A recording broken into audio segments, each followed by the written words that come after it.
বাড়ির সকলকে ছেড়ে আজ আমি সকাল 7টা নাগাদ রওনা দিলাম আমার শ্বশুর বাড়ির পথে। এই জার্নিটা আমার কাছে যেন একটু অন্যরকমই।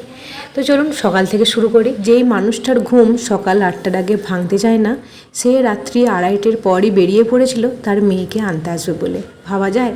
আমি তো যখন ও ভোর 5:30টার সময় আমাদের ঘরে ঢুকলো, তখনই আমি অবাক হয়ে গেলাম যে তুমি এত ভোর চলে এলে, কখন বেরিয়েছিলে? ও বললো 2:30টার পর। আমার সারা রাত ঘুম আসেনি জানো, কারণ প্রথমবার মেয়েটাকে আমি বাড়িতে নিয়ে যাব বলে। শুনে তো খুব অবাক হলাম। আর এদিকে আমার মেয়েকে দেখুন, সে বাবাকে পেয়ে কিন্তু আমাকে ভুলেই গেছে। আজ আমাদের বাড়ির সমস্ত কাজ, মানে ডেকোরেশনের কাজ যেই কাকু কাকিমা করে, তারাই আজ আমাদের বাড়িতে এসেছিল। কারণ আমার বাবার খুব ইচ্ছা তার আদরের নাতনি যেইভাবে প্রথমবার তার বাড়িতে এসেছিল বেলুন সাজানো গাড়ি নিয়ে, এবার ঠিক সেইভাবেই বেলুন সাজিয়ে গাড়ি তৈরি করে আমার বাবা তার নাতনিকে তার নিজের বাড়িতে পাঠাবে। তো প্রত্যেকবার আমার মা কিন্তু আমাকে আলতা পরিয়ে দেয়, তাই আজ এত কষ্টের মধ্যেও কিন্তু মা ভুলেন দেখুন আমায় আলতা পরাতে।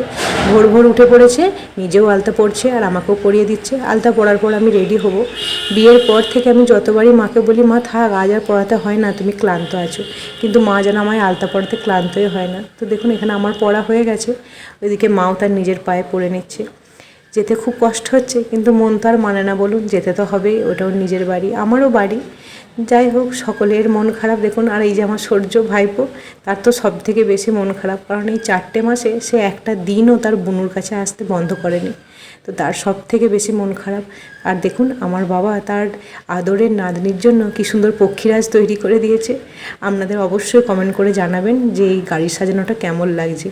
আর আমার এই পুটুবুড়িকে দেখুন, সে বাবার সামনে একদম সামনের সিটে বসেছে আর সমস্তটা দেখতে দেখতে যাচ্ছে, যেন কত বড় হয়ে গেছে, কত পাকা বুড়ি। আর পেছনে আমি, বাবা, মা একসাথে ছিলাম। আমার মেয়েটার যেদিন 4 দিন মাত্র বয়স, সেদিন তো নার্সিংহোম থেকে ছুটি দিয়েছিল।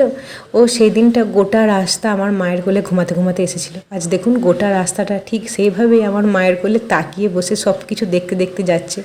তো দেখুন ওকে দেখে আমার এত ভালো লাগছিল যে আমার মেয়েটা কিন্তু একটুও কাঁদেনি। গোটা রাস্তাটাও খুব আনন্দ করেই গেছে আমাদের সকলে। দেখতে দেখতে মেয়েটার নিজের বাড়ি চলে এসেছে, আমিও চলে এসেছি আমার আরেক বাড়িতে। সকল কিছু জিনিস এখানে নামানো হয়ে গেছে, আর মেয়ে চলে গেছে তার ঠাম্মির কাছে, বড় মার কাছে। তো এখানে মা তো খুব খুশি তার নাতনিকে দেখে। তো চলুন ভেতরে যাই। আর মা বলল ভেতরে গিয়ে মেয়েটাকে একবার ঠাকুরের কাছে প্রণাম করাবে।